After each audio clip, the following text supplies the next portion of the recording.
Bienvenue sur Africa 24 dans cette nouvelle édition du Non-Stop Info. Voici les titres de l'actualité. Le Togo a célébré ce mercredi 27 avril le 62e anniversaire de son indépendance. En plus de la liste des défis à surmonter, nous verrons ensemble quel bilan dresser de ces 6 dernières décennies. Le premier vaccin antipaludique Mosquirix se déploie 6 mois après son homologation par l'Organisation mondiale de la santé. Plus d'1 million d'enfants du continent ont pu en bénéficier, une avancée considérable dans la lutte contre le paludisme.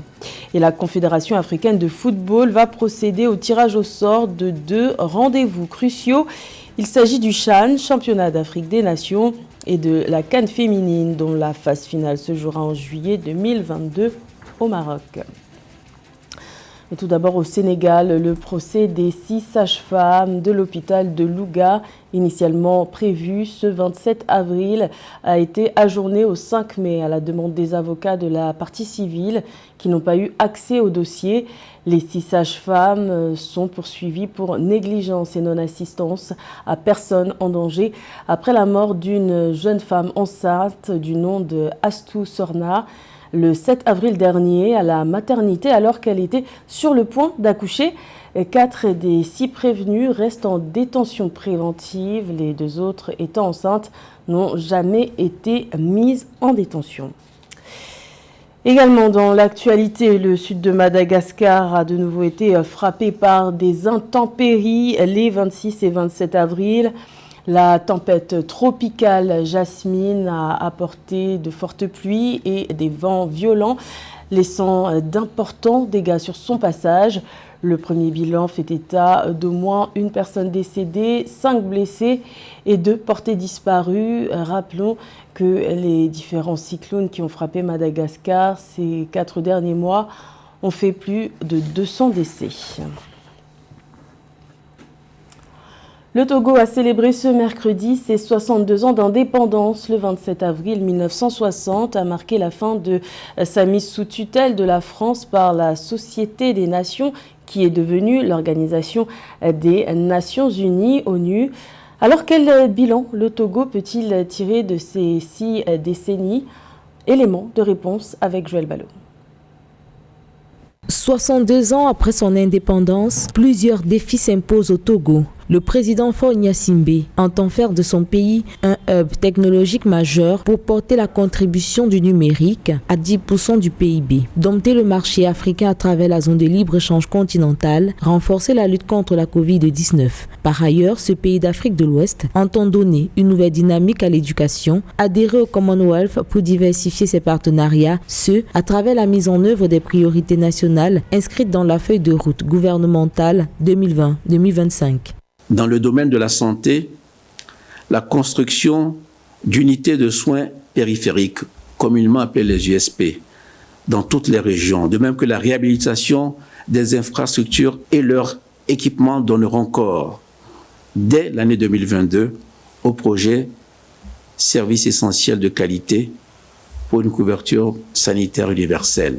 Après 62 ans d'indépendance, c'est un bilan mitigé pour le Togo. Aussi, dans cette nouvelle ère, l'ambition du gouvernement togolais est de renouer avec un héritage politique britannique et faciliter un nouveau brassage culturel.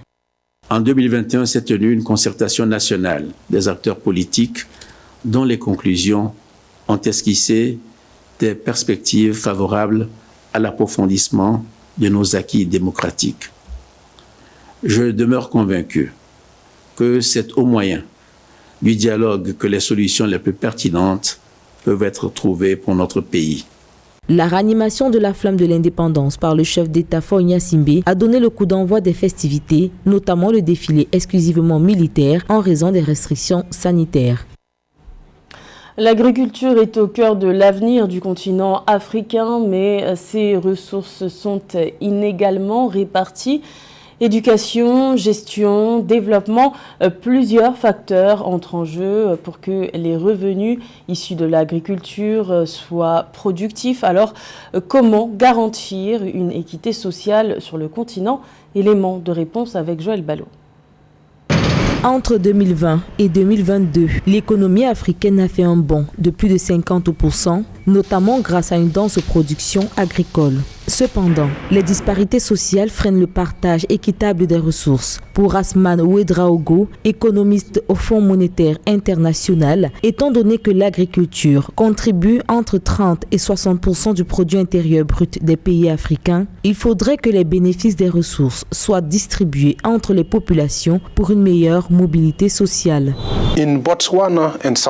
Au Botswana et en Afrique du Sud, 75% des enfants atteignent un niveau d'études supérieures, mais il est inférieur de 30% au Mozambique et en Éthiopie. De même, au niveau du taux d'employabilité, le Botswana et l'Afrique du Sud montrent un niveau qui se lève à 50% chez les adultes, tandis que le Mozambique et l'Éthiopie se situent à seulement 5%.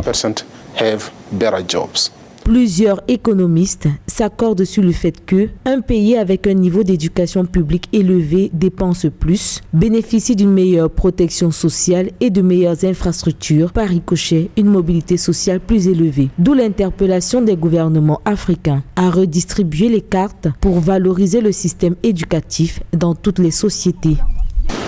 Les politiques visées pour améliorer la situation rurale, réduire le décalage économique qui existe à ce niveau et de résoudre les inégalités sociales est essentiel. Soutenir l'éducation et investir dans le capital humain sera déterminant pour réduire les décalages économiques, mais aussi pour créer et partager des opportunités avec tous les citoyens.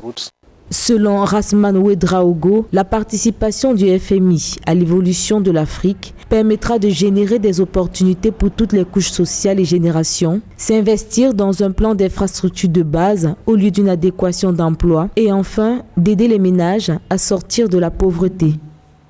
Face à la conjoncture économique mondiale complexe et à l'inflation, le Cameroun prend des mesures.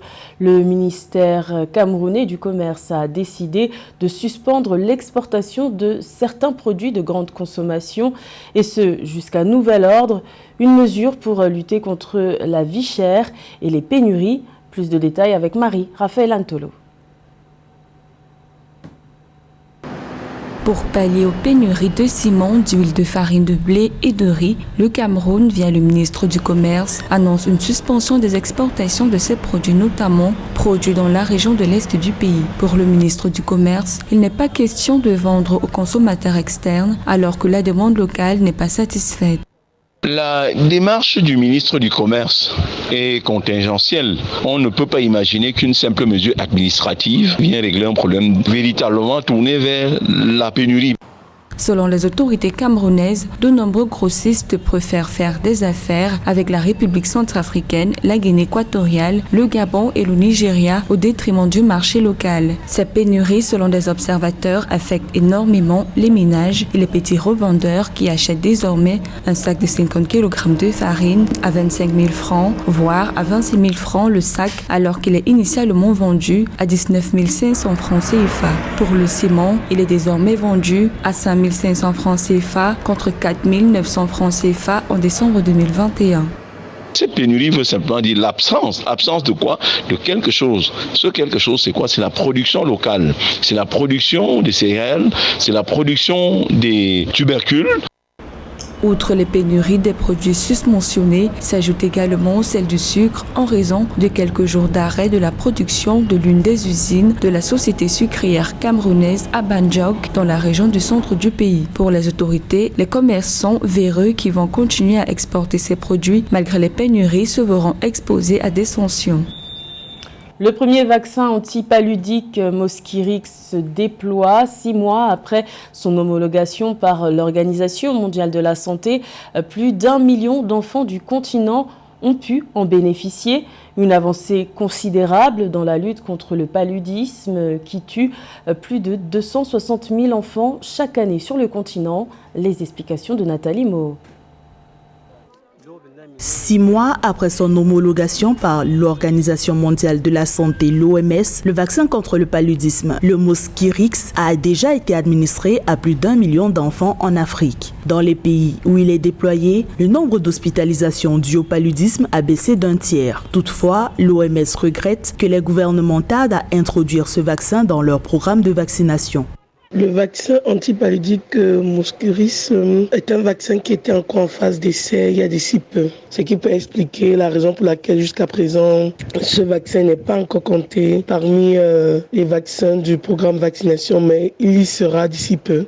Le vaccin contre le paludisme pourrait sauver la vie de 40 000 à 80 000 enfants africains supplémentaires chaque année. Selon l'OMS, la demande de ces vaccins pourrait rapidement être supérieure à l'offre. L'Afrique subsaharienne a besoin de plus de 80 millions de doses de vaccins par an, alors que jusqu'ici, la production est inférieure à 15 millions de doses annuellement. La majorité des pays africains actuellement ne font vraiment pas encore de grosses commandes parce que les politiques de ces pays ne sont pas encore très ancrés et je crois que c'est avec le temps qu'on aura ce problème de rupture de vaccins. Le vaccin Mosquirix est efficace à 30% pour prévenir les cas graves de paludisme. L'OMS indique qu'il doit être associé à d'autres formules thérapeutiques pour réduire de 70% le nombre d'hospitalisations liées au paludisme. Le vaccin antipaludique est le résultat de 30 années de recherche et de développement menées par le laboratoire britannique GlaxoSmithKline avec le soutien d'un réseau de centres de recherche africains.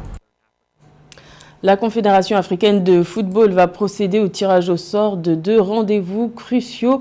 Le premier concerne les éliminatoires du CHAN, Championnat d'Afrique des Nations, ce jeudi 28 avril. Et le second concerne les chapeaux de la Coupe d'Afrique des Nations féminines, ce vendredi 29 avril. Le point avec José Douglas. Tirage au sort du CHAN, le championnat d'Afrique des Nations de football en Afrique, organisé par la Confédération africaine de football tous les 2 ans en alternance avec la CAN. Sa particularité est la participation uniquement de joueurs du championnat de chaque pays. La compétition aura lieu en Algérie du 8 au 31 janvier 2023. Tirage au sort des éliminatoires de la compétition ce 28 avril 2022. Une compétition qui avait élu domicile au Cameroun en 2018 et remportée par le Maroc. Autre rendez-vous, c'est le tirage au sort de la Coupe d'Afrique des Nations féminines Total Energy Maroc 2022. 12 pays sont concernés par la compétition et regardez, il s'agit du Botswana, le Burkina Faso, Burundi, Cameroun, Maroc, pays hôte, le Nigeria, le Sénégal, l'Afrique du Sud, le Togo, la Tunisie, l'Ouganda et la Zambie. Le tirage au sort aura lieu au complexe Mohamed VI de Rabat, ce vendredi 29 avril à 20h30 GMT. Dans le règlement, il y a des positions prédéterminées. A1, Maroc, car c'est le pays hôte. En B1, le Cameroun, deuxième équipe la mieux placée. Et en C1, le Nigeria, tenant du titre. Autre information en provenance de la CAF, sachez qu'au cours de son allocution au sommet Forbes U30 Afrique à Gaborone, le président de la CAF, Patrice Motsepe, a déclaré qu'il est urgent que les entreprises et les gouvernements participent au développement des jeunes. Le président de la CAF a également eu un entretien privé avec le chef de l'État du Botswana, son Excellence Mogwitsi Masisi. Nous avons été témoins de la collaboration du gouvernement botswanais et de sa contribution au développement du football au Botswana. Je tiens à remercier le président Masisi pour son soutien et son engagement envers le football au Botswana et sur le continent africain. Le président de la CAF a rappelé la popularité du football en Afrique et l'engagement de la CAF à établir des partenariats mutuellement bénéfiques avec les gouvernements, le secteur privé et d'autres parties prenantes. L'urgence maintenant, c'est de se lancer et de faire bouger les choses. Certains de nos jeunes sont parmi les meilleurs au monde. Ce dont ils ont besoin, ce sont des ressources financières et du soutien. Le football africain toujours en pleine expansion et cela devrait continuer. C'était le journal de la rédaction. Merci de l'avoir suivi. L'information continue sur Africa 24.